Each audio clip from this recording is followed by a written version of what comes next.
following the diplomatic spat between South Africa and the United States. There have been calls for US Ambassador Reuben Brigety to be sent packing, but the ANC has shot down these calls even after the party's ally, the South African Communist Party, echoed the sentiments. The US and South Africa appear to be seeking ways to calm the situation after Brigety accused South Africa of supplying arms to Russia. This is to aid its war effort in Ukraine. To further unpack this now, we're joined by international relations analyst, Professor Siphamandla Zondi, who talks to us from Johannesburg. Prof, thank you very much for your time. Let me begin with a story that has just emerged, and that is that South Africa's Army Chief, Lieutenant General Lawrence Mbata, is in Moscow on a goodwill visit. How should we interpret this? Good morning, Gordon. Good morning to the viewers. You know, South Africa has a very clear position, a position of non-alignment, because non-alignment is not neutrality, but it's a position in favor of seeking a peaceful resolution to the conflict. So very similar to Brazil. But how South Africa is going about it may cause concern. This frequent visit to one side, unfortunately, it doesn't matter what the motives are, unfortunately can be interpreted as aligned or as departing from a non-aligned movement, especially if these visits are not designed to persuade either side towards a negotiated solution in the manner Brazil is doing right now. Brazil has also been sending senior officials to the United States, to Russia, and sending some also to Ukraine and to the United States and all that, kind of doing shuttle diplomacy for purposes of bringing about peace in Ukraine. But we seem to simply be nursing bilateral relationship at a time when this may be interpreted as simply merely aligning with Russia, when our formal position is that we should not be aligned, but we should be pushing both sides towards a negotiated solution. It's unfortunate because the optics of it and the messaging around it does undermine our foreign policy stance. Yeah, and you talk about the optics. President Ramaphosa at pains on Saturday at an ANC meeting in KZN to point out that he had called President Putin and was going to call President Zelensky in an effort to try and bring peace between these countries. I take from your words the constant visits to one side. I'm not sure how many times we have heard a South African delegation going off to the Ukraine to have engagements there. Again, you talk about optics. Make of it yes, definitely. what you will. And Godi, optics are very important for perception. And international relations is really a lot about perception. It's not necessarily what you say you stand for, but it's how you are understood and seen to be. And that's what South Africa should really take care of.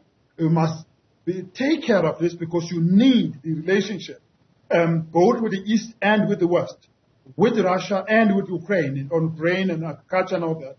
You need the relationship with the US-led bloc and the relationship with the Russian-led bloc. We cannot simply afford to nail our color to one mast. We need to be seen to be bridge building between the two, because that is what we've said with it.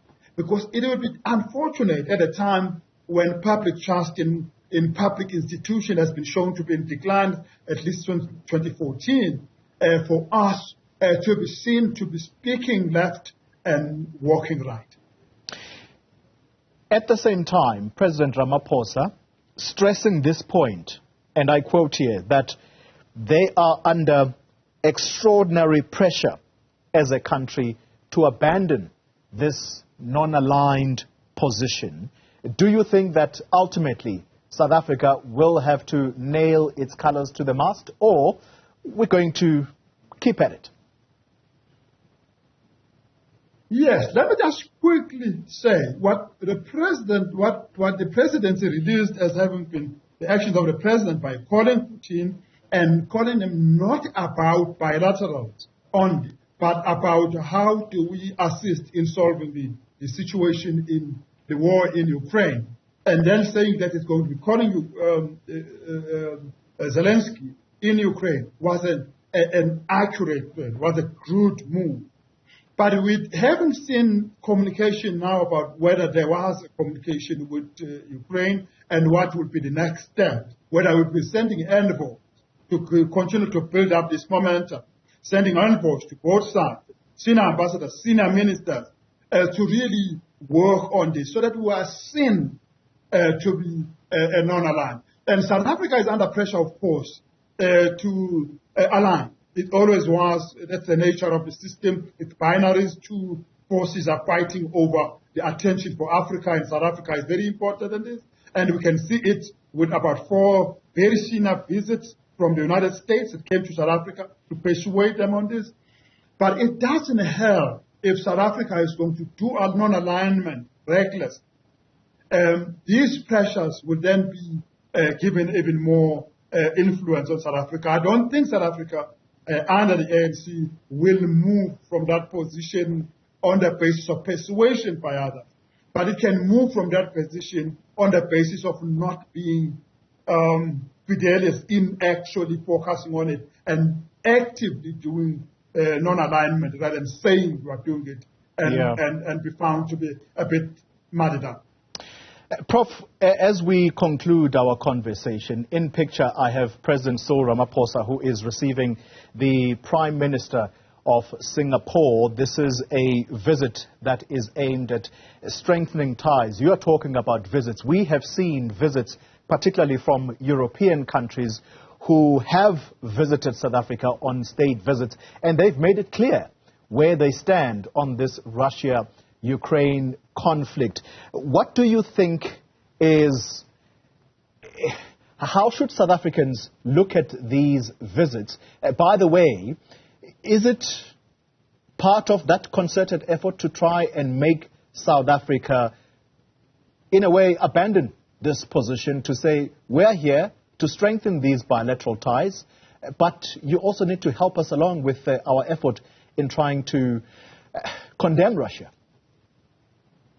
Yes, the Europeans and the North Americans have made it very plain that they are seeking to build up their alliance in favor of Ukraine, and that is looking to defeat militarily Russia. And they see the only way to end this conflict is to defeat Russia and nuclear power.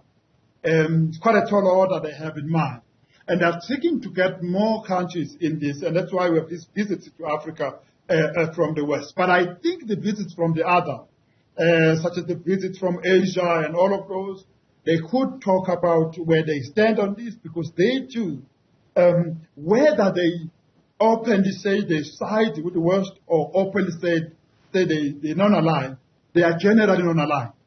That is why Singapore would support, would, like us, be opposed to the Russian invasion in Ukraine, would be opposed to that occupation, but would also be opposed to militarization of Ukraine in response to that, and therefore would be more in favor of a diplomatic solution. So it's a precious opportunity for South Africa to whisper to all of those that we too are the same. We are opposed to the Russian invasion, but we are also opposed to the arming, to the NATO response to this militarily. Yeah. And therefore, let's all come together and push for a negotiated solution, because all major conflicts that were ever ended with a positive ramifications for the fabric of the international society when negotiated end to those conflicts. It doesn't help to wait until the Ukraine is completely destroyed in 2025 and then negotiate. It's better to negotiate now, and then Ukraine can be helped to secure its interest, and Russia can also be helped to secure its interest, so that there's never going to be a resurgence of conflict between the two, which is very damaging for Africa and very damaging for the world. Prof, let me take full advantage of the fact that I have you, and you, international relations is your space. In picture, I still have the the Prime Minister from Singapore. Singapore, a significant investor in South Africa. The presidency putting out a communique telling us that investments total an amount of just over 5 billion rand in sectors such as manufacturing, financial services and real estate. How important are these bilateral ties, the strengthening of bilateral ties by these nations that seem to be coming to South Africa in droves? I mean, it's almost one after the other. At the same time, there is also this talk that is South Africa is likely going to lose all of this favor if it continues on this path with Russia. Are we at risk of losing this investment? Are we at risk of losing some of these partnerships? Sometime towards the end of last week, it seemed as if the 320 billion worth of trade between South Africa and the United States, 320, a little lower than Singaporean, was at risk because we knew that the United States would not take kindly to its policy being undermined and all of that. It does respect South Africa's non-alignment, but it worries that South Africa is aligning with Russia. It looked like that was at stake until we realized that the United States make a lot of money out of this trade. So it's not just charity towards South Africa, it's also what they need, which is why then we had this comeback from this militant talk, and then the Secretary Blinken underlined the importance of the relationship, and then the South African side also underlined, and that is the National Security Advisor coming back from a trip in the United States, that the two countries, it's in the best interest of the two countries to resolve whatever issue can cause friction among them, including this announcement by the Ambassador of the United States, which is now being managed, and I think there is no chance that that trade will be lost. But it also requires South Africa to take care of that relationship, just as it needs to take care of other relationships, including the relationship with Russia. Where we stand, we don't have to abandon. It's not an either-or. You can relate with all of them, but to do so in a manner that keeps you an independent and non-aligned and not involved directly in the conflict in Ukraine, because that can be very damaging. But I don't see any possibility, whatever position South Africa takes, of it losing then trade in the East.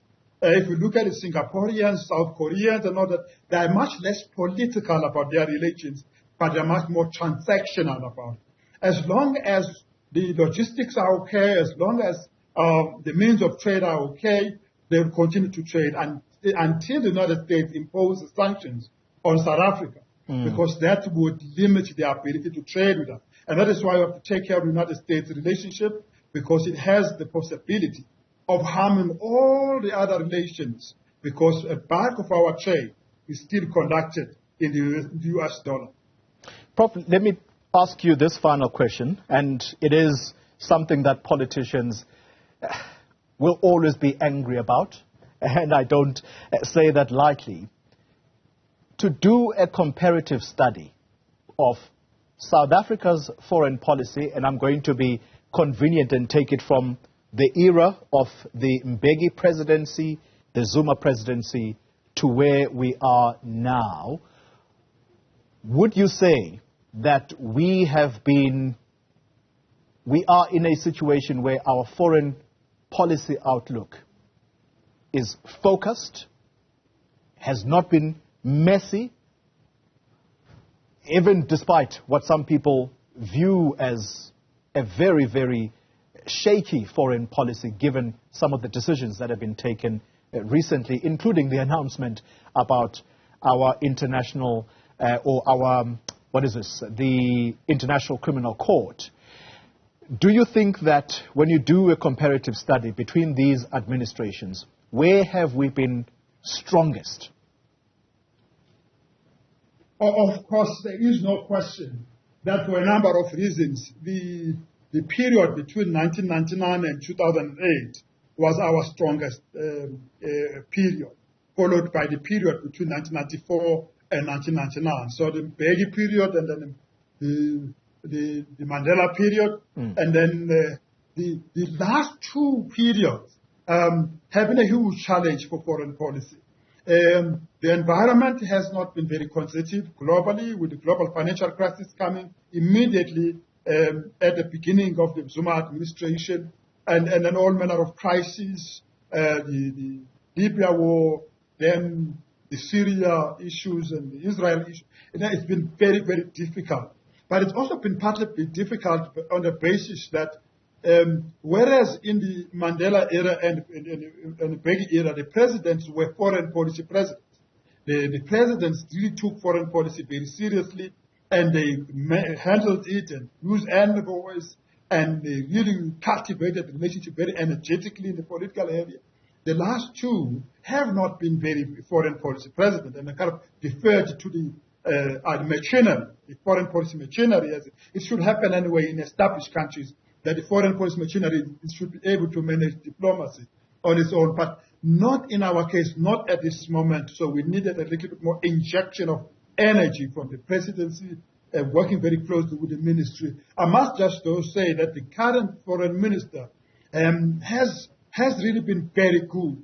If you take the very basics of foreign policy and diplomacy practice and communication, it's been very, very good. But you need a stronger alignment between foreign minister and the president has to be strong.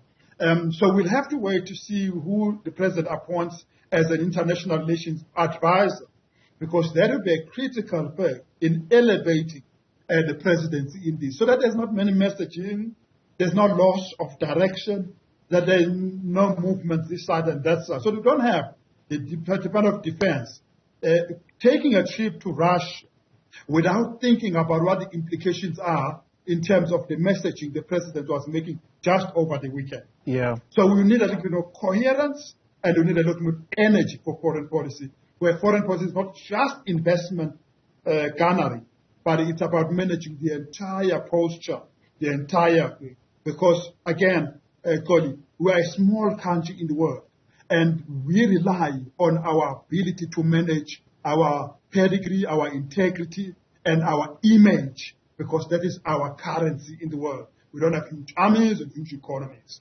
to rely on. That's our power base. Is that normal, Professor? I'm sorry, I need to take advantage of this now. Is that normal, where you have a foreign minister who is much stronger than her president on foreign policy? It is normal in established countries and all of that. But what we do need is that the presidency needs to work closely with its delegated authority, which is the minister, to make sure that we do that. And the president has to take advantage of having such a strong foreign minister and make sure that you boost up this. And just as I illustrated, when you have the Speaker of Parliament goes to Russia, because of the invitation, but that is state in this system. And then you have a deputy foreign minister also goes to Russia. And then you have now the chief of the defense goes to somebody other than the equivalent of these ministries has to remind them, no, guys, you might be undermining the coherence and the cohesion of our positioning. We might be misinterpreted. We must be misunderstood. So perhaps manage it this way. It can only happen in our system, in the presidency. And as you see, in all areas of public policy, in the end, it's presidency that coordinates, which is why the presidency has been expanding and all of that. But it has to expand its ability to strategize.